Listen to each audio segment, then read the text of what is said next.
it is right at 6:30, so we will go ahead and get started. I might have to pop over if I have to admit anyone to the call. Yep, right now. Just so you can see there. Yeah, okay. Is that all of you? Okay, great. Well, thank you everyone for coming. I'm Kirsten Harris. I'm part of the PTO. You'll see a couple of us here today. A couple are waiting for the babysitters in the gym. So you guys can come on in. Yeah, grab a chair anywhere. I want to thank you guys for being here. So we have Mr. Detweiler, Bill Davis, and Tim Wiederhold, and they are going to address common topics that came up in the survey that we sent out. So we'll address new issues tonight. We're just going to look at those issues that have been pre-submitted. So thank you for preparing that. If you have any further questions, I'm sure that you can get hold of them after. All right? Take it away, guys. Thank you. Yep. So I'm Bill Davis, so just on the board starting in January. So a little history of that. I did serve 12 years on the board 10 years ago. 12 years, 10 years off, and now I'm back on the board. And it's kind of a role, and I don't know what some people know, as a board member, we are not executors of running the day-to-day operations of the school district. That's that Wilder's job, and the administration that is under him.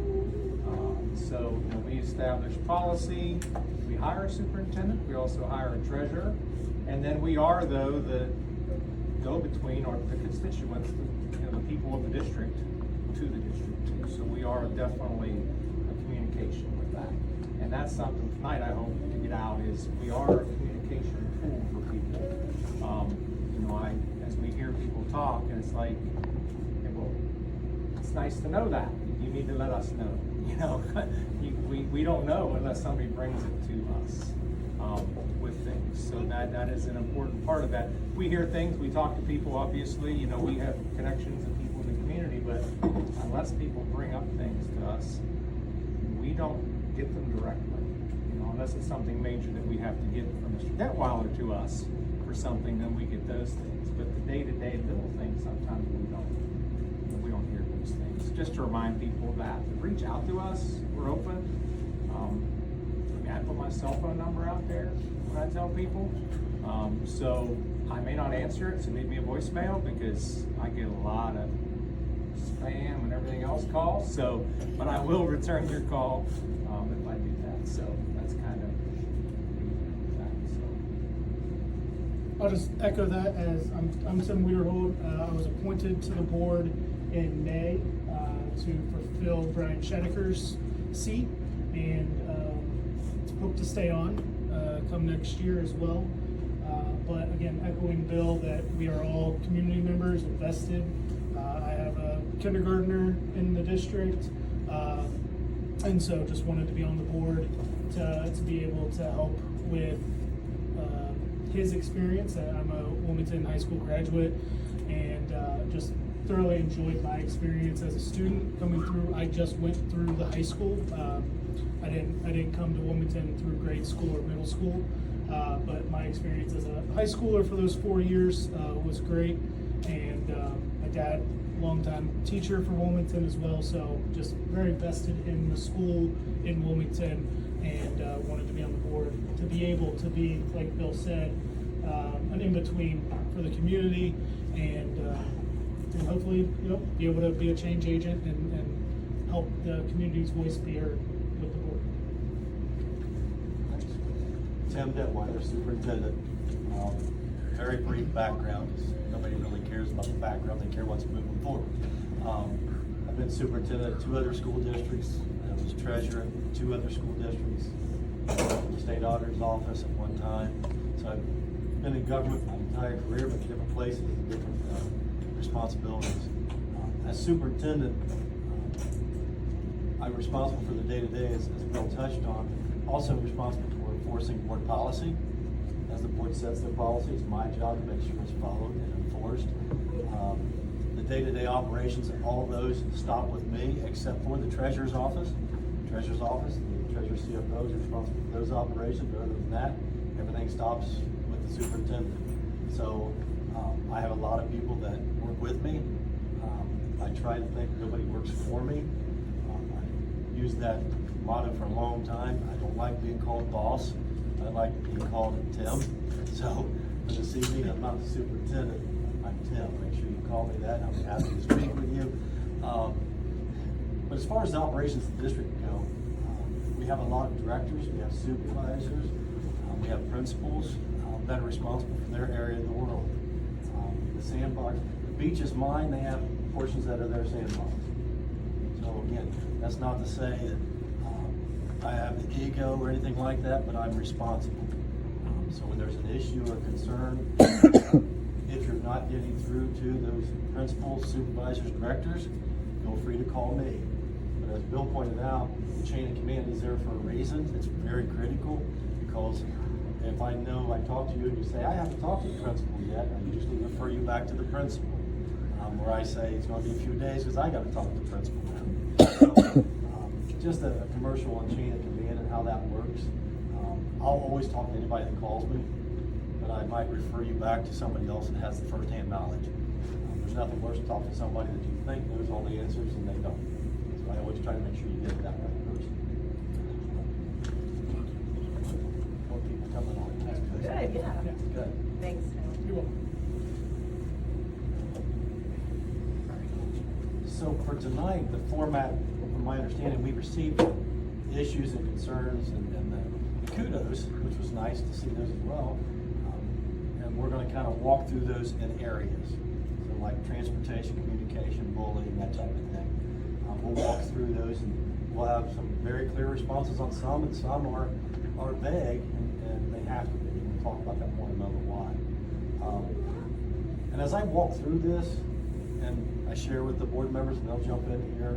If you don't understand something, stop me, stop them, and we'll clarify as best we can. The first area was transportation. It had the biggest area of concern in regards to the number of comments. So as we grouped that, we kind of narrowed that down to what those areas of concern were. The first was consistently late buses or not stopping at all, parents having to take kids to school. Just like any service that we provide, we want it to be the best possible service that can be provided. There is no one in the background saying, hey, let's not pick up kids on time today.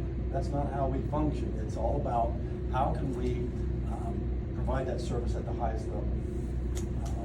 As the school year progressed this year, we saw that we were picking up kids late. We had drivers that were filling in for other drivers, and what we found was we simply just didn't have enough bodies in the transportation department. I made a presentation to the board at the last board meeting on this. And any service industry comes back to the bodies that are there to help provide that service. And what we found is we were down about 4 drivers, that being subs and regular drivers. So when you're down that many, you're already using your subs to cover those positions that are vacant. And you might say, why didn't we anticipate that? Well, the challenge was we had a couple drivers that thought they could come back this year, and they have long-term illnesses, and of course they're out on sick leave, which they never like to take. And we thought they were coming back, they weren't able to come back. So then you're in a scramble to try to get drivers to fill the sub routes, because the subs are going to move up into those routes. So we were already down from where we thought we were going to be.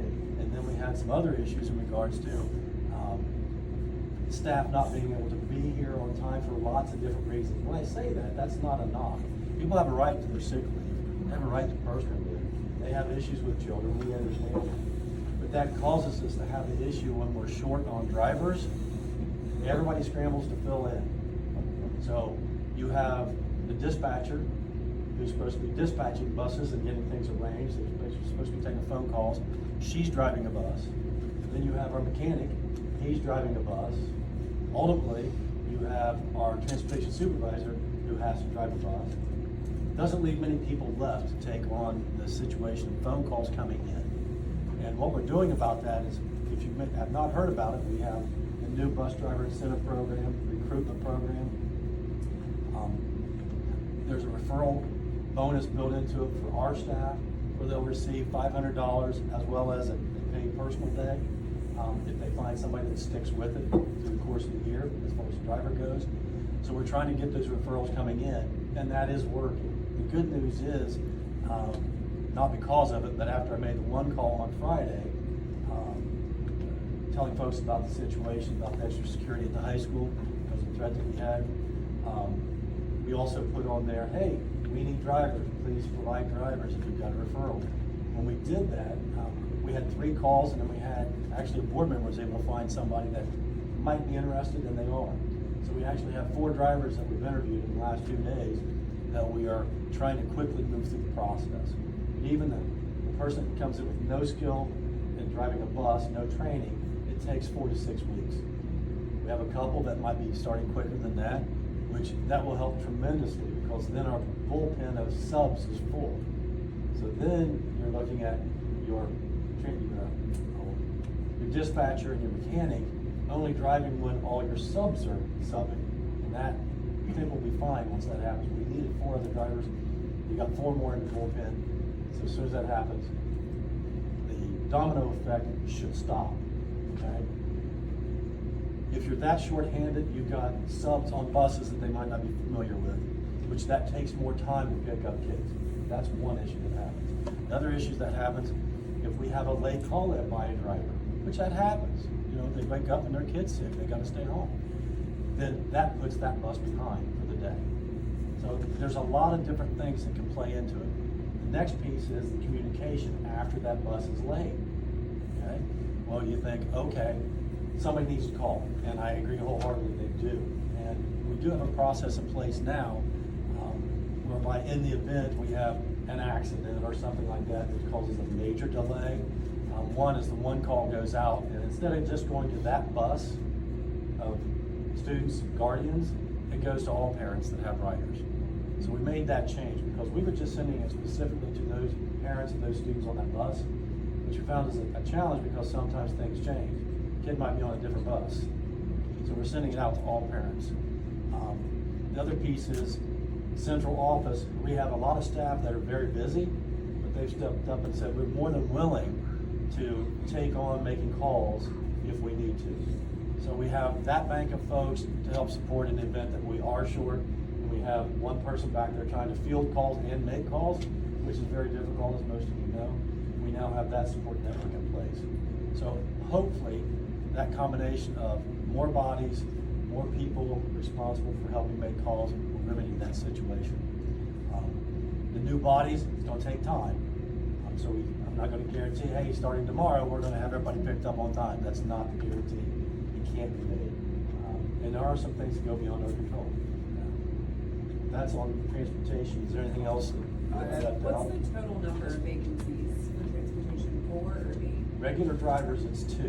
And we have 2 subs up there in that position. We had 2 subs. So truthfully, the vacancies are in the sub world. Okay? We have 2 vacant sub positions that were causing initial problem. And now when you pull them up in, your mechanic can't work on the buses like he should, and your dispatcher can't make the calls that she should. So it's very challenging. Well, and that was the issue then, is it's still gonna take a while. But to address the calls and getting that out and come up with the idea now of the other staff, we're gonna take that role on. So it's something that they saw obviously was an issue where it just wasn't getting done then, and so you come up with a plan for that. So I think something that Tim mentioned in his presentation to us last week at our meeting 2 weeks ago was that just how you think of Wilmington, but you don't realize how big our bus routes really are. And so when we're understaffed, like you said, that just the domino effect of that when we're covering, what is it, 2,900 miles? 2,000, so, you know, over 2,000 miles on 16 routes for our area. I think you said we're 38 in size in the state. And so, you know, I think that just being able to take that into account when, even if we had one missing, that trickle effect over that vast number of miles and routes can just make that small issue seem so much bigger. So The last straw that most school districts use to accommodate accommodate when you have an issue with shortage, is combining bus routes. So you take two buses and you combine up, frees up a bus. You can't do that here because this is a good deed that is coming back to bite us now. As we were going through the budget cuts and things like that to address our budget, we had to make some cuts in the transportation department, which we could because you take ridership up. So you take ridership up to 80% per bus, that's great. Except for the fact when you need to combine routes, you can't any longer. So we don't have the ability to do that. I left that piece out. That's a critical piece for any transportation department. They've got to be able to maximize those buses that have space on them and we don't have space. So that's another thing we'll look at down the road is possibly adding another route, which would then allow us to shrink ridership on at least two buses so that we can combine up if we need to. So that's a critical piece. Another thing on transportation that was brought up, at least on the listing that we provided, discipline on buses. I want to make sure everybody understands that any discipline we have, we try to use every resource that we have to provide information to make sure that one, we're addressing the correct student that had a behavior issue. So on our buses, that primarily is the driver, secondarily is other students, and then finally, bus cameras. Which, by the way, we're not required to have cameras on buses. The state of Ohio does not require it. It's an added layer of security that the Board of Education, over time, it says we want that. So the issue of bus cameras, they're not required, but we want them. And the bigger issue with them is just like any camera, the chip card in them can go bad. And that happens on a regular basis because we don't have a system that tells us this chip is bad, you need to go change it. So it's kind of hit and miss. So when something happens on a bus, we didn't have a camera, we have to rely on witnesses, which is the driver and the students, which is how it was forever until bus cameras came along. So I'm just trying to dispel if there's any confusion over bus cameras. Technology on the bus cameras, they're old. We've had them a while. So we have, and the board asked, well, let's see about the new ones. Because you don't know it's bad until you go to pull the SD card out. Oh, it didn't record. The card was bad. It's just the technology's bad. Well, the price is $100,000 to replace all of the bus cameras. So, not that it's not getting looked into, but to do that is a major cost right now. Take $100,000 to do all the bus cameras. It would be nice. I wish we could just do that and snap our fingers and have that money to take care of that. But right now, it's kind of some of the cameras are a Band-Aid. They work, but then it doesn't record. And we don't know that until we go to take it out. So that's been an issue, and I mean, superintendent sure knows that. I mean, I know the board has asked, we said, well, let's get some new cameras. Okay, and then they came back with what it would cost with the technology of today for cameras that would be really nice. So we replace as we know they're bad. Right. That's how it functions right now. Just like the building cameras, same thing. One goes bad, difference is those are connected. So as soon as one goes bad, our tech director knows they're bad and he can get to work on it. So that's the challenge we have with bus cameras.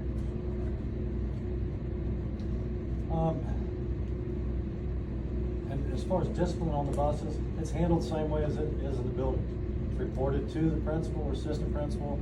They talk to the students involved, do an investigation, then discipline is dispensed. So it's not any different from a bus. The only thing that's added is we may be able to say, you can't ride the bus anymore. So that's just an extra piece there. Any questions on transportation? I went through it fairly quickly. There's many issues listed, but I don't want to shortchange the topic. I have a question.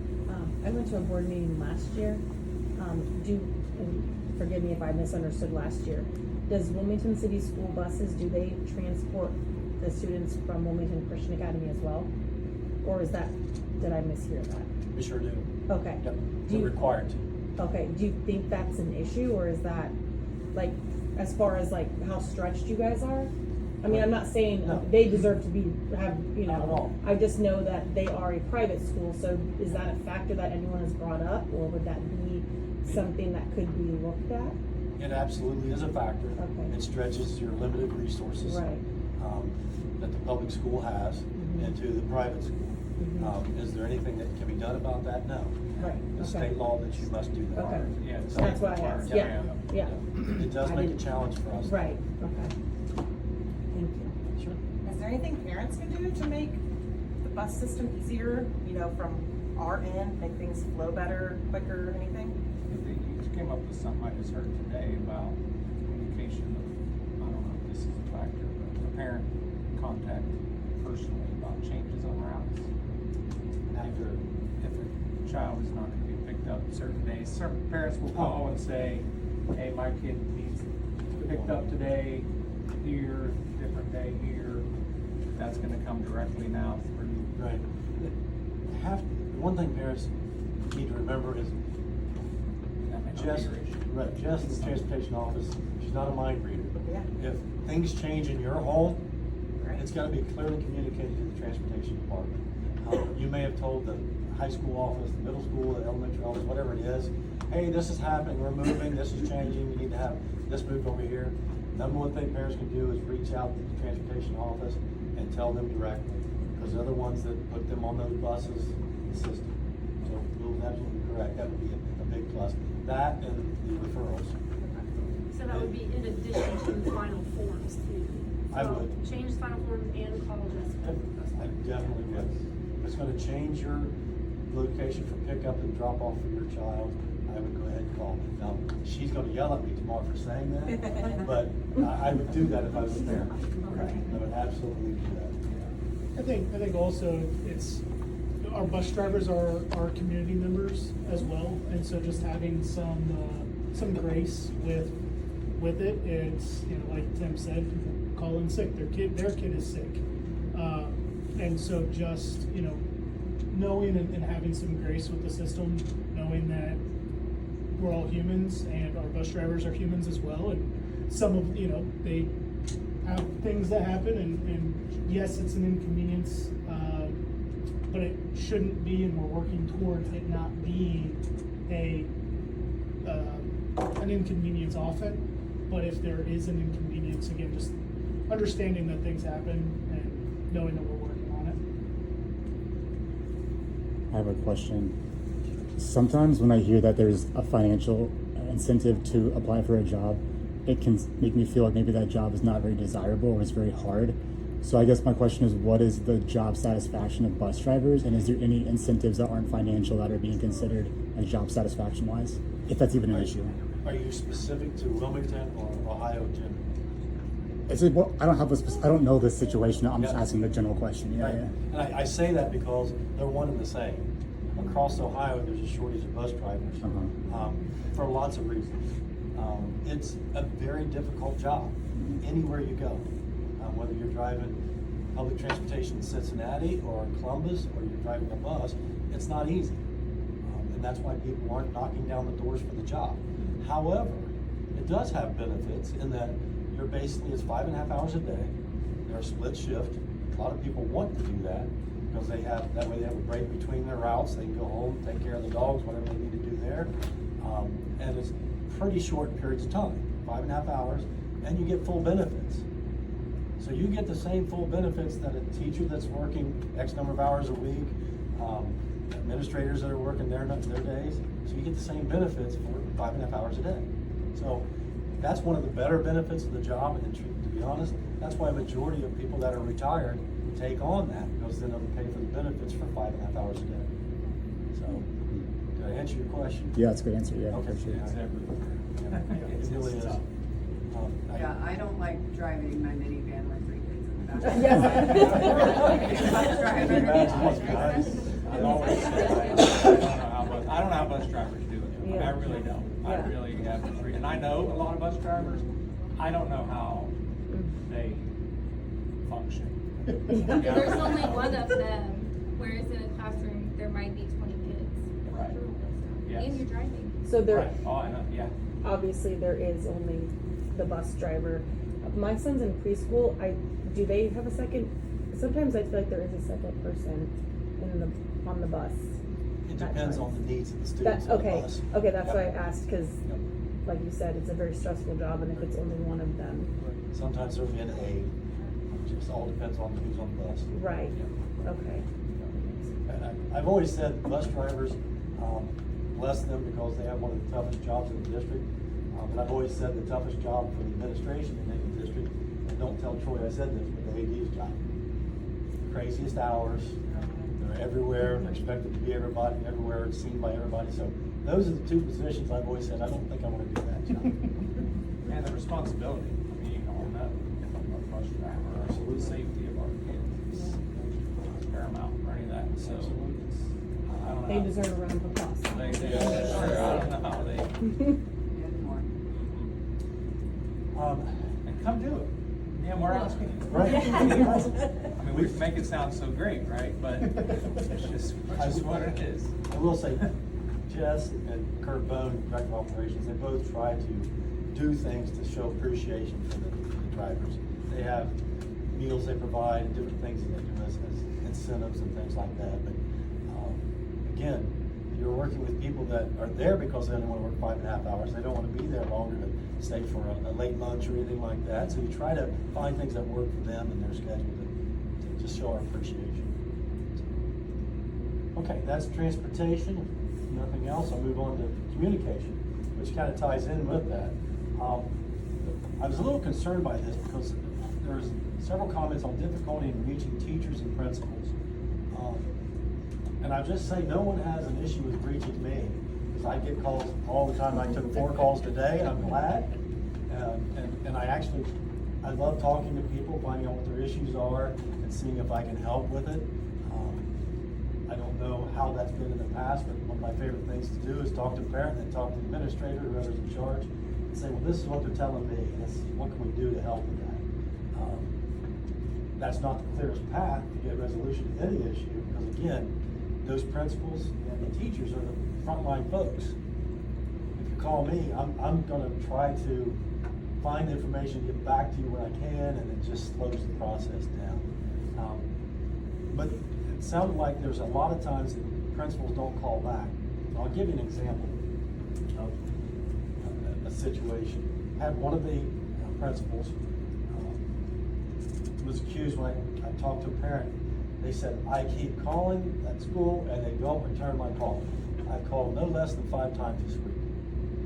Okay, so I called that school and I talked to the principal. Said, here's the situation, said you're not returning calls.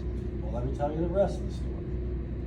They had already talked to the parent 3 times in that same week. This 1 week, they talked to them 3 times on the same issue and thought they had resolution every time. And the last time, they said, there's nothing else we can do. This is the situation. Here's how we're going to move forward. Parents like, okay, fine. They kept calling on the same issue. Now, the problem with that is the same principal is returning other calls to other parents and taking care of meetings and taking care of dealing with staff and other issues. They have to make a judgment call. How many times they're going to talk to this same parent about the same issue and take away from this parent on a different issue. So when I hear that, and I talk to the parent, and they also, when they talked to me, they said, I've called your office 5 times this week. Well, what they don't realize is I know who calls and who calls when, because I get a report on that, and they never called my office that week. So that's the challenge that we face, is we're trying to prioritize, because again, we're limited on our staff as well, and the issues that we're dealing with. So as Tim said, a little bit of grace, because they are really, really busy. If I thought my staff was out there just kind of sitting in the teacher's lounge, we'd have an issue. But I'm in those buildings, I see what they're doing. They're trying to help the teachers, and the teachers are really busy. So the teachers aren't making calls back immediately. And that's one thing I've noticed that's a little bit different than was just 5 years ago. People want a call right now, and they want the resolution right now. That's a challenge in any business, not just schools, but any business. Usually it's a 24-hour turnaround, but now it's more like a 10-minute turnaround. I literally had a parent call me not long ago at like 9:30, and they said, you need to call me right now. I'm right in the middle of a meeting, so I can't. So I get done with my meeting, they call 2 more times in that half hour, because I hadn't called them right back. And it was important to them, and I value that, but it wasn't important enough for me to stop the meeting that I already set up with the other parent. So those are the challenges that we face in regards to communication. I've been in this business for over 30 years now, and every place I've ever been, communication was the number one issue. Whether it was the number one complaint, or the number one thing you're doing right, or the number one thing on your plans for improvement, it's always communication. And every business has that same challenge. I know there's people in this room that are, it's their business saying, yeah, that's true. So we're always striving to improve. We've got some strategic planning coming up. I fully believe communication is going to be on that, simply because part of strategic planning is doing a survey of the community, and I'm going to hear that loud and clear again. So we will try to improve in that area. But I know it's not for a lack of desire to call people back. Nobody's sitting there saying, hey, I'm not going to call them. It's just not the way we handle business. I've been here now, it's 4 months, or was it 4 years? No, I've been here 4 months, and I'm very pleased with what I see with the teaching staff and the administrators. They don't mess around. They get stuff done. So I'm not saying they're not right, but On that said, with that, I mean, there is a parent there that you have, and they have not called you back. I mean, you can call me, I'm gonna immediately call him, I will tell you that. But, and he does. I'll shoot a text off real quick, say, hey, That's good. or call him, and then he can look into it. I mean, we'll definitely be looked into. So even though a lot of times it is because they want it now, and that's why they complain, they didn't call me back because it wasn't right then. But if it is where there is a situation where you haven't been contacted back by a teacher or administrator, then definitely make that next call. Within how long do you think, if you haven't been contacted back? 24 hours, 48 hours? 24 hours is plenty of time to get back. Because I agree with you, 30 minutes is unreasonable, but I wonder what you're. And it depends on the situation too. True. If you think your child is at risk for something, those type of things, yeah, you try, but then you escalate quickly to me. Right. You use judgment there, but if you call and you're talking about something that happened last year, and I don't know if it's been fully resolved, and you want to talk for a half hour, that makes it difficult for.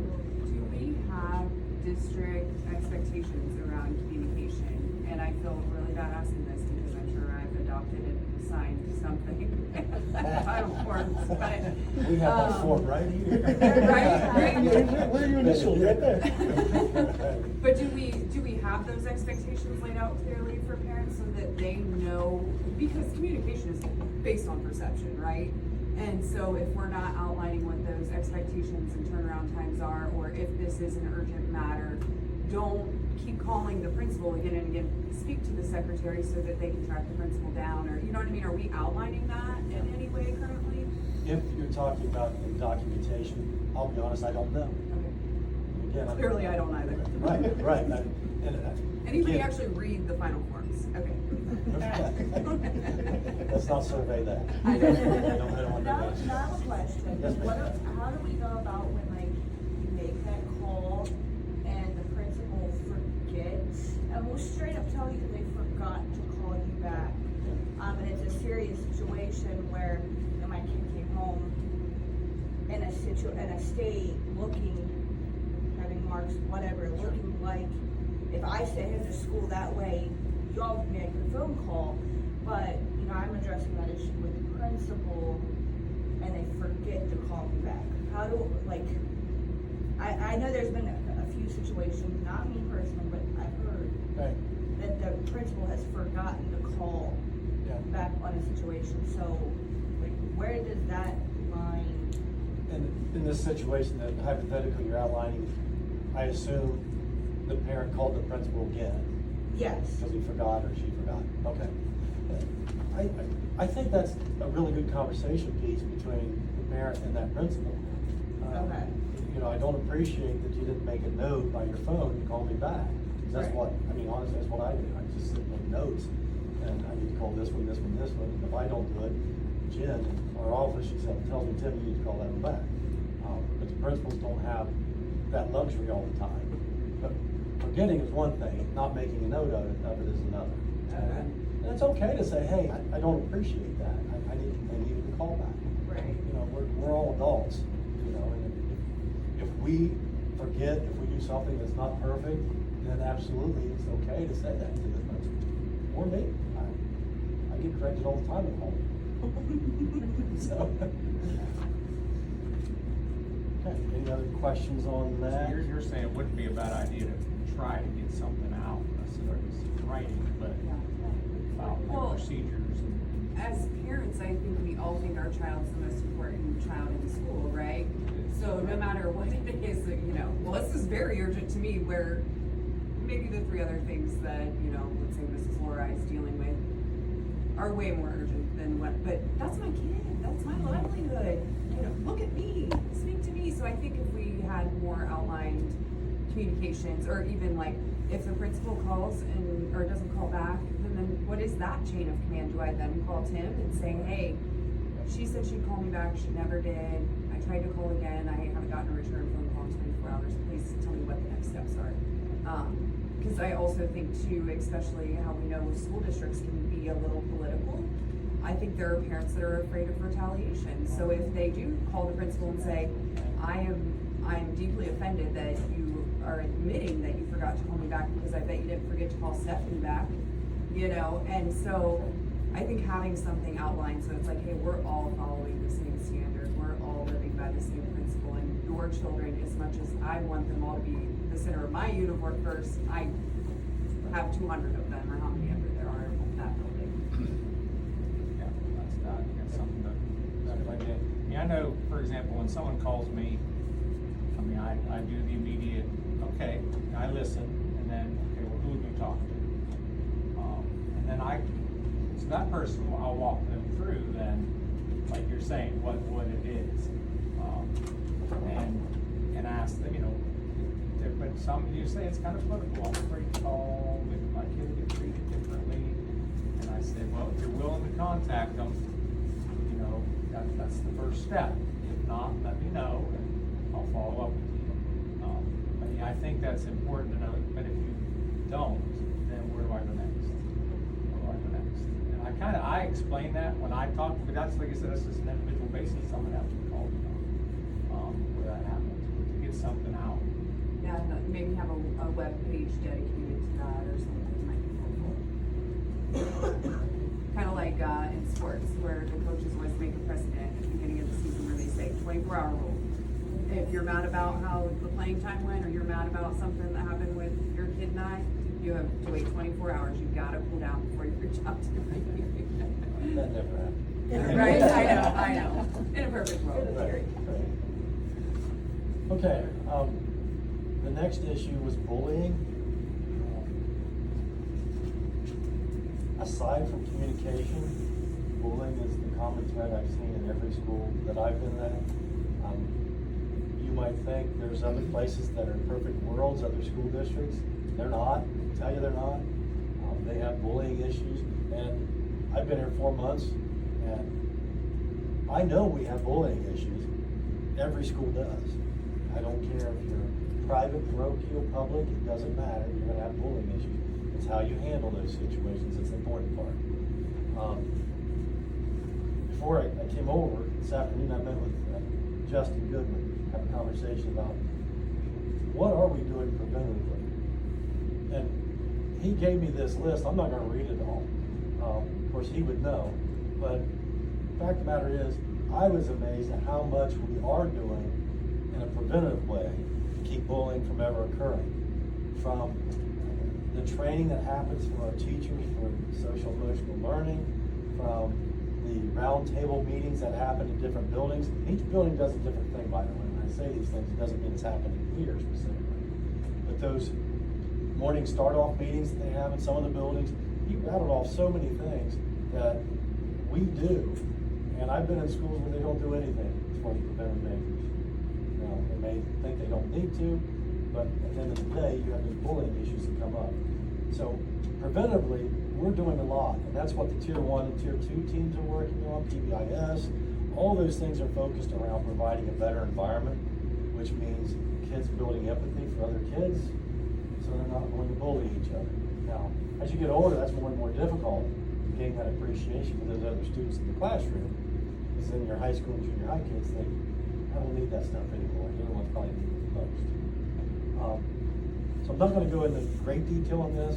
If anybody wants to know what the district is doing for preventive measures on bullying, please reach out to me, and I will have a list of all the things we're doing in every building ready for you, because I was even shocked. I knew some of the things we were doing, but there's just a lot of information out there, and I'll be happy to share that with anybody that wants that information. Okay? Then, what happens after bullying occurs? That's still gonna happen. It's gonna happen. Right. So the question is, everybody always asks, what are you gonna do about that? Well, first of all, there's two kids involved here. There's one that was bullied and one that was bullied. So you've got to address both situations. So when people think, you're not doing anything about that, you didn't do anything to that kid. Well, we have to take into account the student that we know over here that's doing the bullying. Why are they bullying? What's the root cause? We have to find that out. We can't just say, get out of the school. You're suspended, get out. We don't get to do that.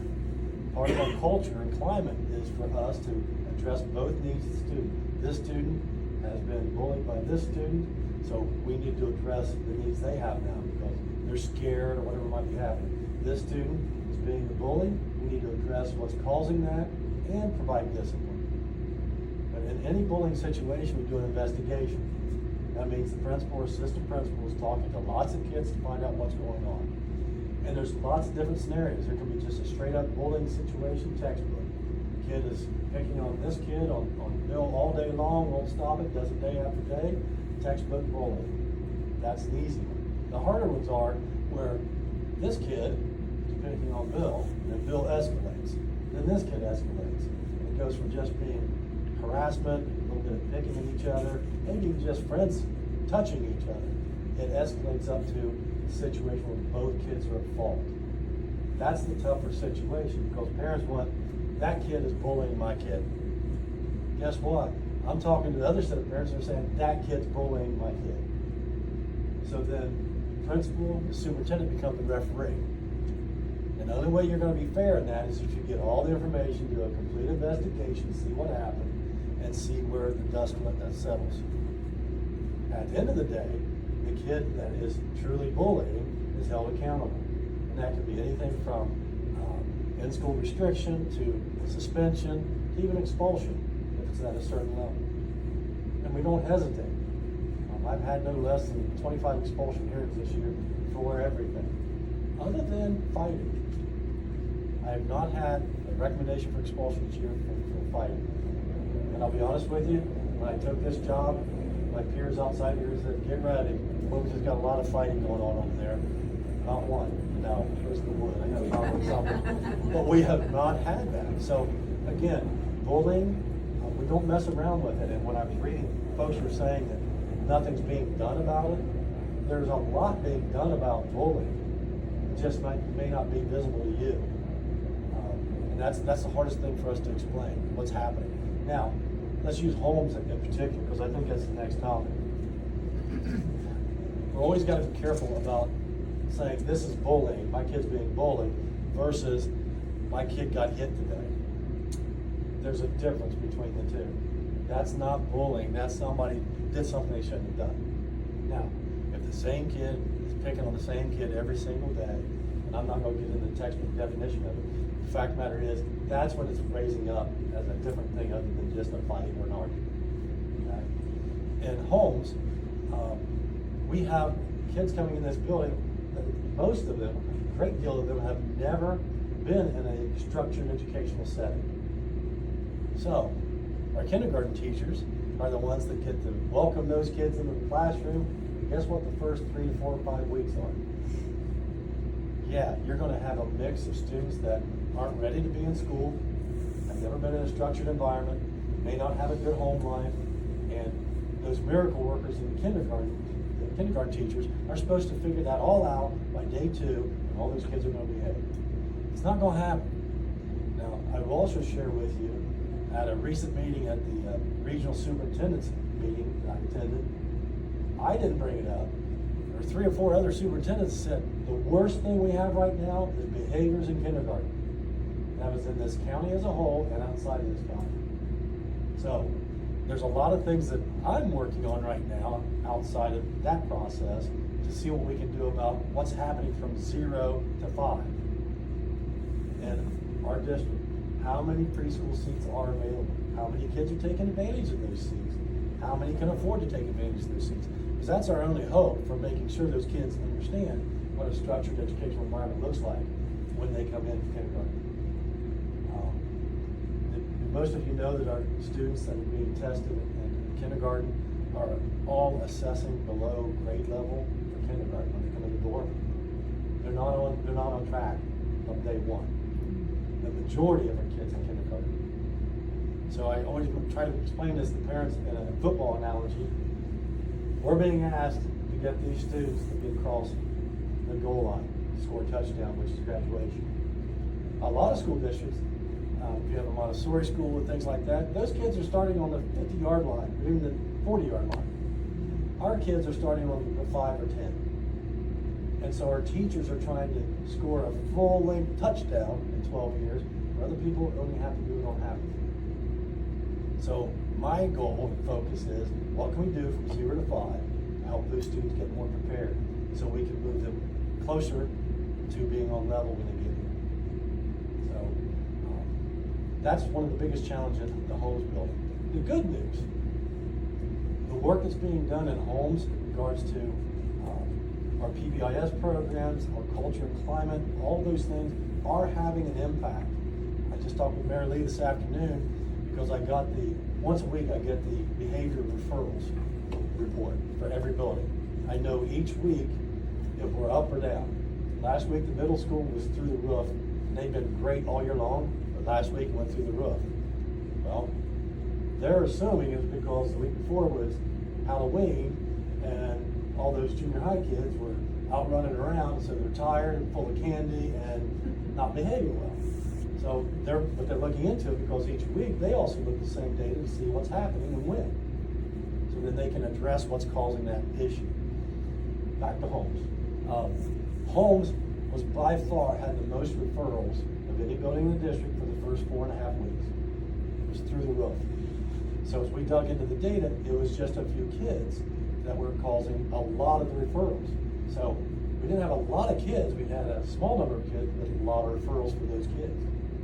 So by the 5th week, Tier 2 had come into play, and we put strategies in place to address those specific kids, as well as if there was become an issue where the students were acting off of each other in the classroom, they got separated. And that's just good management, you know. If that's their issue, let's get them separated so they can have an opportunity to behave. My point is, by week 5, which the data shows, their referrals dropped down lower than anybody else's in the district. So I'm like, okay.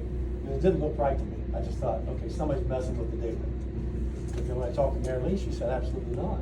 We're doing the, what is it, Lego thing? Right. They get the little badges and they're eligible for Lego prizes. They can earn a Lego ticket. The focus is safety right now, so they're earning Lego tickets by other staff in the building if they're showing safe hands, feet, bodies, and then in the classroom, teachers are giving Legos, and we're getting class and whole building incentives. So Files behavioral reports. teachers do the referrals, and those come to the principals. And then The principal sends it on, or do they filter through? it goes all in the same system, which is also new this year. Yes, that's something, because there are ways administrators in the past have hidden, like, our suspensions are down, our expulsions are down. Okay, well, that means, but what are your referrals? Your referrals, you may not be suspending them. So they're getting referred, but you're not doing anything to them. So you will see 100% This is of referrals, yes, they're in the Okay. system. From teachers. Yeah, They're in the system. what's new this year is, and correct me if I'm wrong, but Holmes didn't have the same system as everybody else last year, correct? Correct. And now they do. So our reports show everybody from the district. Yes. Then once they put it in the system, Like this. that's where you can see that. This is my desktop, my dashboard. And this one happens to be for all buildings, but it shows, you can see right there, the yellow, that was Holmes, and then you see how it shrinks. And I'm like, oh, that's fantastic. And then, of course, I'm asking, okay, let's make sure that, So this could be directly related to the Lego situation? there's several. That's one piece, that's one place for it. And I think something he said too was maybe some younger kids are settling in and figuring out what school's about, maybe help with some of that.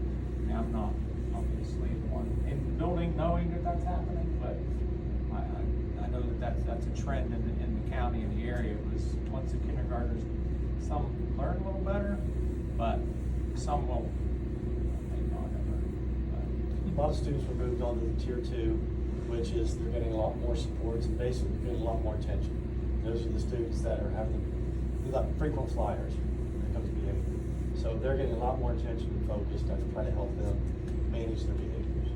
So that piece is working. I do also want to talk about discipline in this building. A lot of folks think that you can just throw a kid out. You can't. There has to be a reason. Even the superintendent has to have a reason for removing a student because they have a right to an education.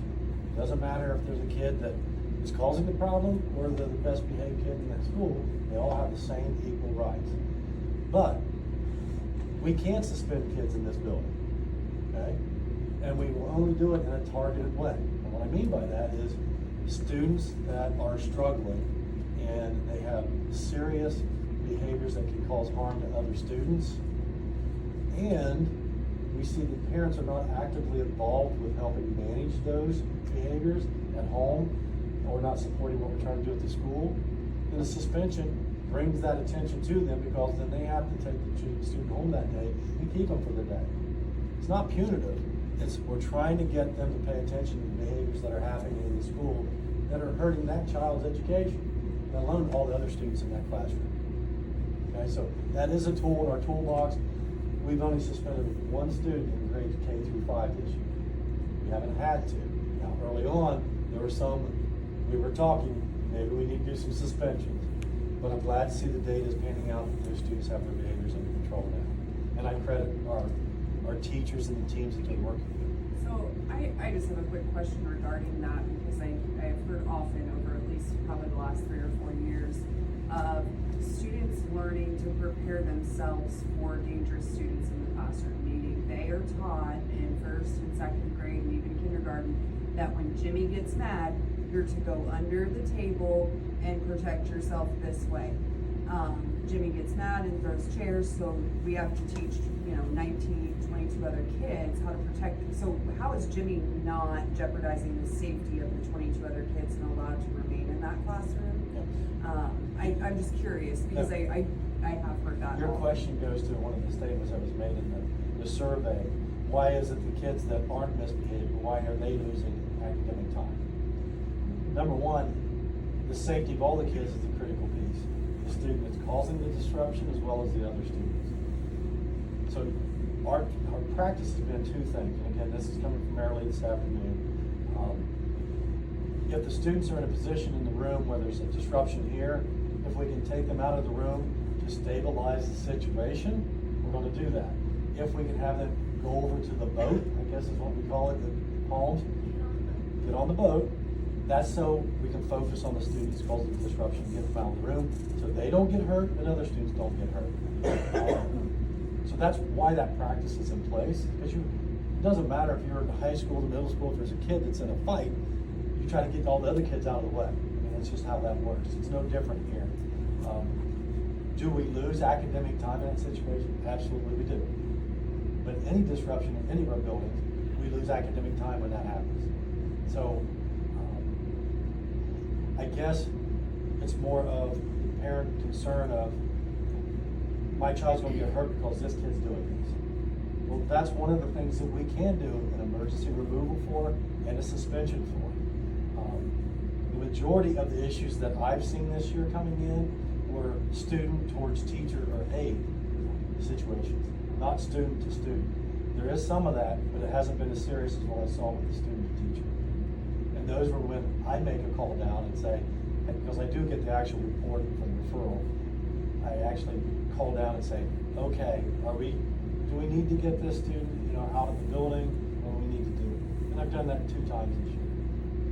And that's when I have a conversation with the principal, and they explain, not yet because we're doing this, this, and this. Because again, you're trying to, and in a safe way, teach this student how you have to behave.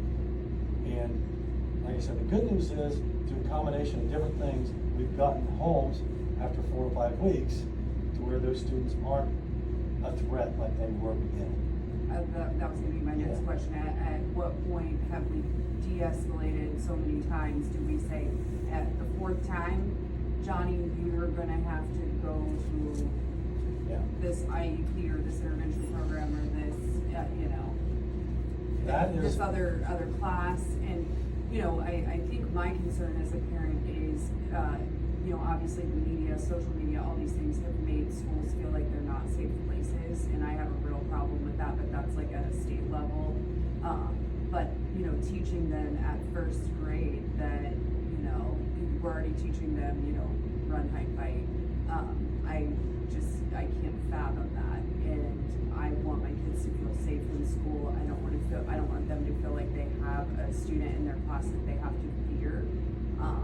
It's just like with yesterday, I know attendance was down drastically in the district because someone carved something in a toilet seat. I will tell you, my mother texted me and said, well, did you send your child to school today? And I said, absolutely. And she said, well, that's not safe, someone made a threat. And I said, Mom, it was on a toilet seat in August. I'm totally over that now. And actually, that's the safest day of the year. Yeah, there's military guys on campus. So, But no, yeah. we want And to the veterans support you're right. support a culture of safety in this environment.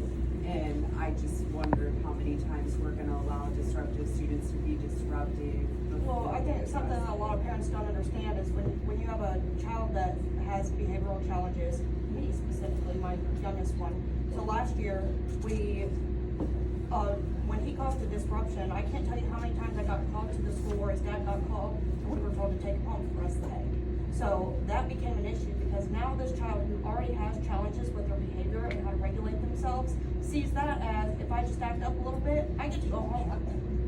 So this year, that has not happened a single time this year. There have been a lot of changes, especially here at homes that I've seen specifically, that I have, I'm in constant communication with his teachers.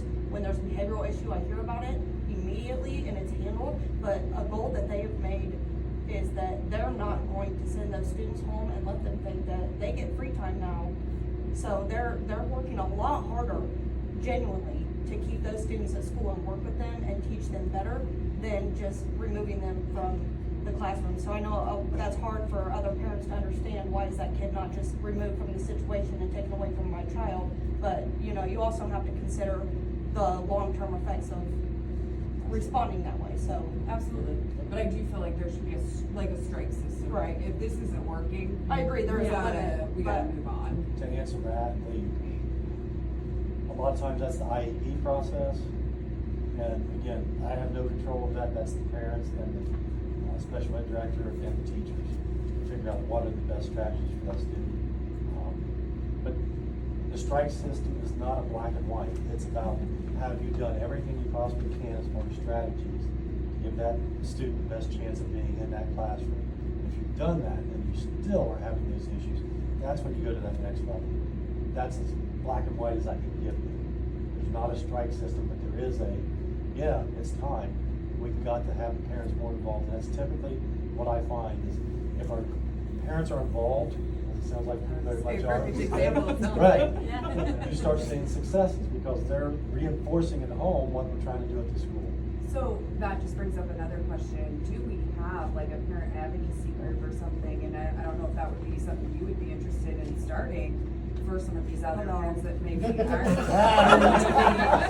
Listen, I'm wrangling therapists, teachers, and kids all at the same time and trying to get everybody to communicate. That's really how it works, is having an outside system that's willing to work with the teachers and the teachers being able to work with, his therapy and his psychiatrist and things like that. It really has especially become much better this year. So I think if you just communicate to your educational team what your specific student needs or what they can do to help you and help your child, they're more than happy to do those things. They don't know unless you tell them it's not their kid. So, I will throw out one point of celebration that Marilee about chokes every time she tells me this. This past week was the first day she's been here that one of the buzzers didn't go off. And you're not familiar with what the buzzers are, each classroom has a buzzer that the teacher can push, and then basically saying, hey, come and help me with this situation. She had the first day since she's been here a while. So the progress is happening, and it's because this is the focus, is making sure the students have a good environment to be in. So I think Holmes is a different place than it used to be, at least from the data I'm seeing and the people I've talked to. So we'll see, we'll keep pushing. I think we're almost out of time. We got these miscellaneous issues. We'll take these rapid fire, is that okay? Yep.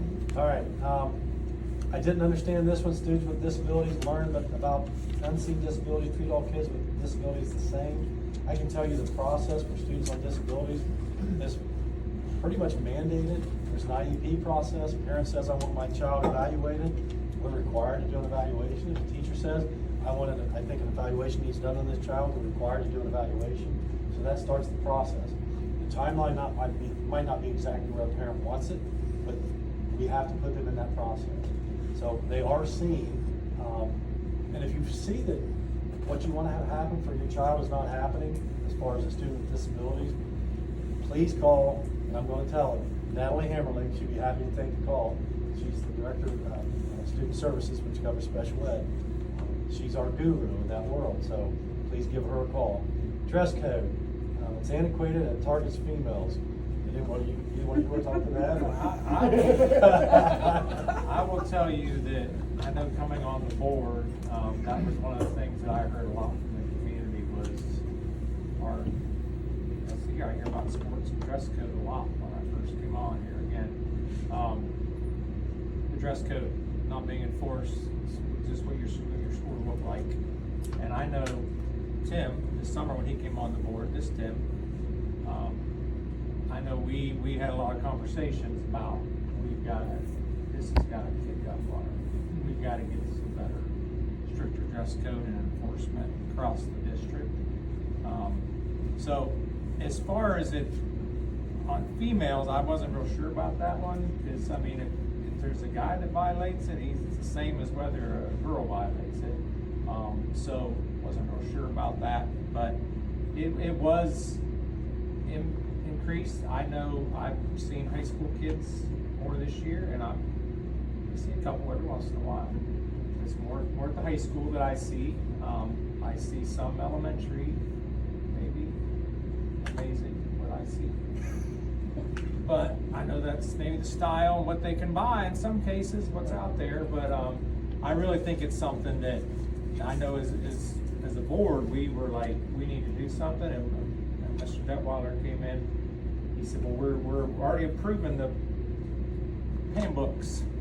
And we made some changes, and there's a big one too, the cell phone change. Yeah, the cell phone change. And I know Tim and I in that meeting both said, well, yeah, but there needs to be more specific in this on the dress code. It was very vague in some areas. So it was there, but as this Tim said, well, we can still enforce it.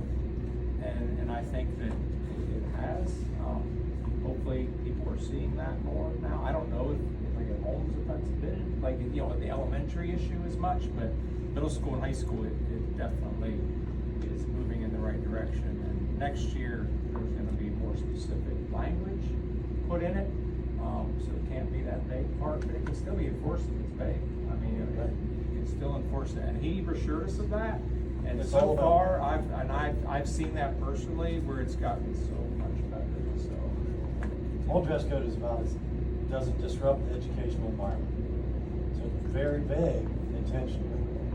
So if a boy comes in, and excuse what I'm going to say, but a boy comes in with the shorts on, that's just as disruptive as if a girl does that. So that's why I'm targeted. I don't know if it's targeted,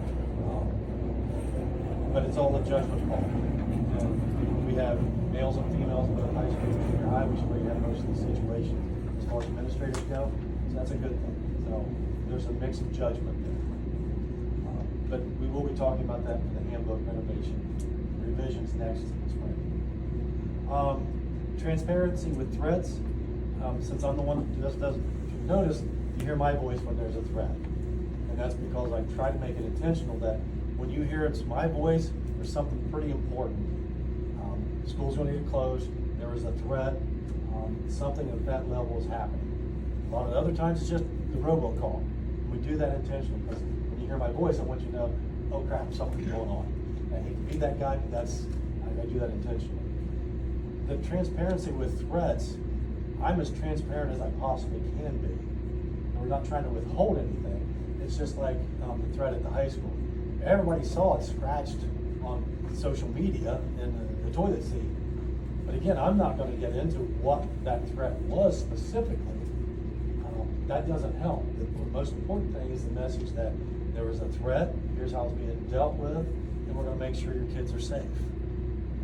Now, if each situation is completely different, and it's my judgment call because I write those to make sure that the level of information I'm providing is accurate. Because the worst thing I can do is be too early in providing that information and it be wrong. So if you think there's been a delay, that's intentional. It's not because Tim's saying, I'll get it later. It's because we want to make sure we have all the information. Recently, there was a social media threat of the high school being shot up. Okay, that was also pushed out. We didn't push it out intentionally as soon as we found it. And the reason being is we knew what the police were doing. We knew the police were about to make an arrest, and I wanted to make sure that the community knew we saw it, they've investigated, they've arrested, and the student that did it is in custody. So that's why we waited until after that happened. I could have sent 2 of them out, and everybody's gonna be like, what the heck's going on? So you wait 2 hours and you have better information to provide. So that's why my timing and what I say is always overthought, to be quite honest. And it's not just me, I usually talk to 2 or 3 other administrators as well. Always with the principal where it happens, usually the high school and middle school principal.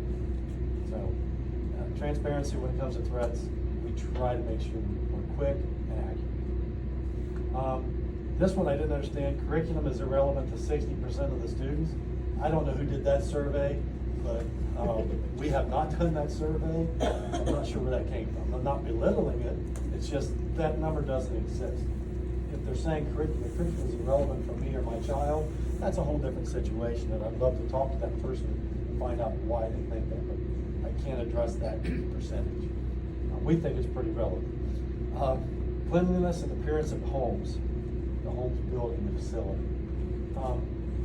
If you haven't noticed, this is an old building, and old buildings have a tendency to show their age.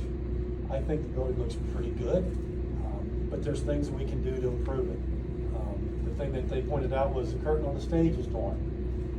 Okay, we need to get a new curtain. But again, I've been here for 4 months. What I'm used to doing is throughout the course of the year, those type of facility items, you make your master list, put that together in planning for the summer. You address that. I wasn't here last year, so I can't do that, but that's my process. Kurt is the director of operations. He and I will sit down and we'll walk through all the buildings in the spring and see what we need to do. But again, I anticipate strategic planning is going to kick out some things as far as capital planning and things like that. So I think you'll see some changes in regards to the facilities. Now, cleanliness and appearance, that could be staffing, I don't know, but we will look into that. Support for advanced learners in K-12, field trips and enrichment, smaller class sizes. That's your gifted programming. I assume, again, they're just talking about homes. Mary Lee and I got cut off as we were going through this. She was going to call me back on this. I didn't get to her before we got done with our meeting. I'm not sure exactly what we do in this facility for our gifted programming, but I'll find out. I'm happy to share that information. Just evaluation. There's testing, they test every year, Okay. and then they start in Is there a gifted coordinator in this place? Natalie Harmeling is usually the one who Steinmetz at Denver does manages it. all the testing here and Right. sends out the letters if your child is. But there's no specific teacher that's providing gifted. I It's think Steinmetz in that difference. Okay. Here is a recommendation by the child's Okay. teachers. So they're they asking, don't what can we do to provide more, basically? No, they At just Denver, they do recommend them for enrichment, it. but nowhere else. Okay, all right. But what they're asking here is what can we do here? Okay. Exactly, yeah. Okay. I'm going We used to have more at the elementary. That when my kids went to school. put that in the category of part under advisement, because I can't speak to it. Don't cut you off. Okay. Athletics, we need more social media coverage on all sports, and the price of the parent pass is too high. I've got some good news. We have some of our athletic programs that have their own social media posting, and they're really active. I can't speak to all of them. I'm assuming they're talking about football, because football has their own social media page that they populate. So they're actively doing that. I don't know if all programs are doing that. I know the school district tries to do everything at the same level. Price of parent pass is too high. I can tell you this much, the news is not good. The governing board on the SBAAC, which my first thing I got to vote on was a price increase. And the reason being, specifically for football, High School Athletic Association just voted to require another official for every varsity game. Well, guess what? That guy's gonna make $200 or $300, whatever the going rate is, so we have to cover that. So as soon as they told me that, I'm like, okay, we're just covering the cost, we're not trying to make more money. So, go ahead. I'll add to that. So I was a soccer player and a wrestler, the exact opposite of the popular fall and winter sports. And so in my tenure as a Wilmington High School and Wilmington community member, there have been times where we don't have an athletic department that is focused on all of our sports. We've had athletic directors and staff that are very much just football and basketball ADs. I will say and go to bat for Mr. Deals that he very much so is an all sports athletic director. I've seen that from the beginning of him coming in. Specifically when it comes to wrestling, we host the district wrestling tournament every year. It's a great event, and he is always there. Doesn't, his first year, stood back, let my dad and myself kind of run the show, and he just did what he was told, and he would say that as well. But he's there every single year. He's involved. He is involved in all of our sports. Like Mr. Detweiler said already, he doesn't envy an AD for the amount of hours that they have to put in. And I would just say, I think that we have a really good one who balances his efforts across the board. I don't know who runs the social accounts other than Mr. Deals when he's tweeting out and things like that. Maybe someone else takes over sometimes. But again, if we've got the bowling team out, he's tweeting out updates. If we have the swimming team out, he's tweeting out updates and posting on social media. And so, again, I think there are some sports that have additional feeds out there, and so it can become more diluted with those sports, as well as you take a golf team of 5 to 10 players, and you have a football roster, and you have all of those students retweeting or reposting on Instagram and Facebook, and again, it can appear as though it's getting more attention, but in reality, it's just based on numbers and shares and things like that. So, well, and I think it's important to remember that there's Wilmington Athletics, which is your high school, middle school sports, and then there's Wilmington youth programs that are not necessarily through the school. They do wear the school logo and they do use some of our facilities, but those are run by boards outside of the school and really aren't associated with the school, and that's really your K through 6. I think Bill wanted to speak on this one a little bit. Opportunities for in-school counseling like last year. So I'm assuming that means, because we had a social worker at the middle school, high school, shared some time. That was a horrible thing that had to happen, but that was part of our ESSER funding that we lost last year. And that position was lost, along some other positions, but that we kept those monies a lot. We could, but that ESSER funding was part of that social worker.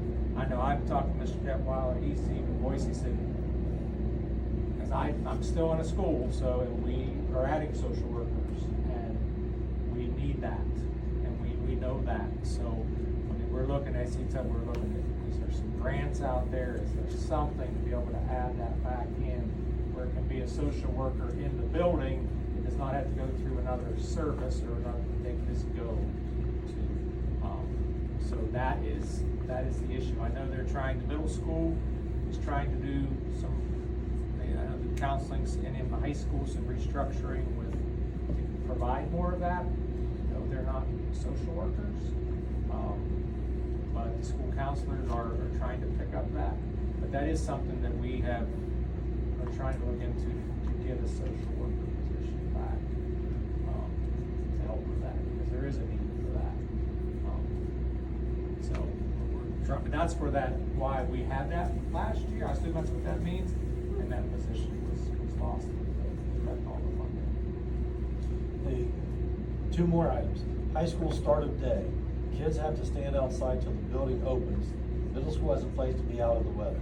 We're assuming the middle school overhang is what they're talking about in front of the building, because the doors open for both the high school and middle school at 7:28. So I assume that's what this is about. That's just structurally that middle school students have a place to stand outside. We don't know if that's what that means. Right. Because and that's something we checked. I said, well, when do they actually open the building? 7:28, high school and middle school at 7:28. So if the kid is dropped off, well, what does that mean they have cover in middle school? So I don't know. Maybe it is that kind of overhang under those windows, they can get out of the weather. I don't. Well, I know sometimes if, there's a teacher around the gym door areas, they, on a really cold day or a rainy day, they will go ahead and open those up and let the kids congregate there in the middle school gym entrance. In the foyer there. Yeah, to stay dry until it's 7:28. Right, and so they're basically taking on that responsibility to monitor those students in the Yep. foyer. Yep. Okay. And so in the high school, it's a little bit different situation.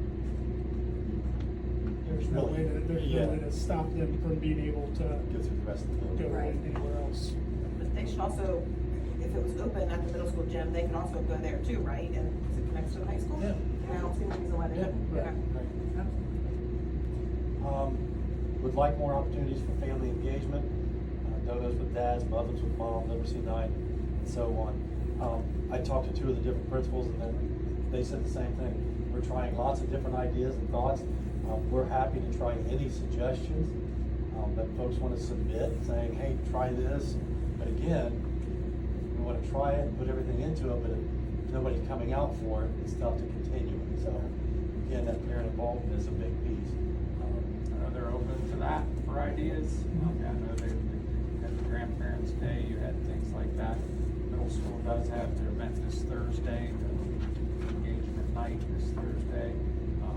So I know that the principal said we're open to that. We just need some people to help with that, and organizations, and help with that. You're not allowed to volunteer for anything else. My head's turning. No, you're not allowed. Come on. And I had a question, I'm trying to, is there no longer, like they used to have the ABC club at the middle school? What is that? That was the PTO of the middle school. That was my question.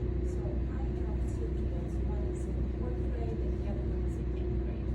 And I've always wondered, because I was always like kind of involved in PTO, but never heard of anything at my son's middle school. And I would love to volunteer and everything because it's a lot of sports. I mean, never heard anything. And now through Final Forms and because he's in the National Junior Honor Society and I get those emails, I get to help a little bit or know what's going on. But I mean, I would love to help out, like I do for my daughter. I don't want to. Again, it takes the parents, really, the PTO. She That's just the first word. But, Oh my gosh. but there was one at the middle school called the ABC Club. It was the PTO for the middle school age, for the middle school. That's been a while. My kids are both teachers now, so they're all older now, but we had that. That was something there. So I imagine it just phased out as that group of parents phased through, I guess. So it takes that new group of parents to continue that up into so the elementary, the PTO to continue that group into the middle school, because they're open to those groups anytime they can come in to help that. Well, I think the reality is about probably 5 years ago, all the parents got locked out of the schools. You know, we were told, you can't bring your kid into the school anymore to drop them off. You gotta kiss and drop, you can't do this, don't linger, don't do this, whatever. And then when my daughter was in kindergarten here at Holmes, there was muffins with mom and donuts with dad and Grandparents' Day. And then when my son, who's 6 years younger, came here, no donuts with dad, no muffins with mom, no Grandparents' Day. They didn't want parents in school. I mean, even when the office was back here and they would call and say, come pick up your kid, they're sick, they're bringing my kid to the door to me because they don't want me to come into the school. Didn't make sense to me, and as a parent I was a little disturbed by all of that, but anyhow, none of that exists anymore. And even in the middle school, all the communication is sent through final forms, but they communicate with 13-year-olds who don't have driver's license and can't take themselves to student council, basketball practice, whatever, and expect them to get there, not occurring to them that maybe the parents were. And so when the child comes home and says, well, I have to be at basketball at 4:15. Well, I work till 5, and why are you just not telling me this? Because she's 13. Mm-hmm. So, there does need to be a little more communication with the parents. And I have gone through the proper channels, especially on the athletic side, about what that looks like. But they need to let parents back into schools again. And I know there are security risks, and I know there are things. Let's swipe IDs, get badges. Let's invite parents back in to read with the kids. Let's invite parents back in to do the alphabet with kindergartners who aren't prepared for school. I know when my daughter was in kindergarten, I volunteered at least once a week, and I would sit out in the hallway with kids who didn't know their ABCs yet, go through flashcards. Once my son was in kindergarten, that was never an opportunity. And that's, like I said, it's about a 6-year difference, and I don't know what changed, but we gotta invite the parents back into the schools, because there are willing participants. But it engages the community, and it embeds us into what our kids are doing, and it helps us empathize with other parents who we might see as, having a student with a behavioral problem that is causing my student to jump on a boat, right? Well, making this connection makes sense to me now as a parent, right? But if we don't get people in the same room and in the same building to start having these conversations, we're all gonna sit back, and I'm gonna talk to you about it. I'm gonna complain to Marcy. And I'm gonna have my referee shirt on. Yeah, it's gonna be me and Tim going at it though, just so you know. I'm scared of that, so. It's not gonna go well for me. That was something that actually Mr. Brady brought up last year, was to bring back, especially the elementary volunteer program, reading programs that we've had. So that, and I know there's some groups in town that are trying to organize with that, to bring those groups back in to help with that. So I took 30 high school students to Putman Elementary today, which is in Blanchester, if you're not familiar with that. I'm still wearing my sticker, I forgot about it just now. But it is a wonderful experience, and these high school students love it. I mean, at the end of the day, I'm like, tell me, rank the day of 1 out of 10, and they're all like 9, 10, 9, 10. When one girl did say 8.7. But they have such a fabulous time, and even hearing how the engagement was, there was a little girl that just started yesterday, it was her first day at that school. Well, she came from Clinton Massey. Well, one of my high school students from Clinton Massey was paired up with that student, and that brought comfort to this little girl to see that kind of crossover. So there's a real opportunity, and there are groups out there that want to be engaged and want to get and work with the students. I know it's definitely open to that, so. Thank you guys very much for coming, for addressing those issues. I know, as you've said, that you're open to other questions. Board meetings are open. Am I correct on that? So anyone here, virtually, whatever, if you have further questions, you can contact or attend a board meeting. Make sure that if you want to speak at the board meeting, just contact the central office by 5 o'clock the Friday before. That way we can get you on the agenda. From a non-related item. Right. If it's something on the agenda, you can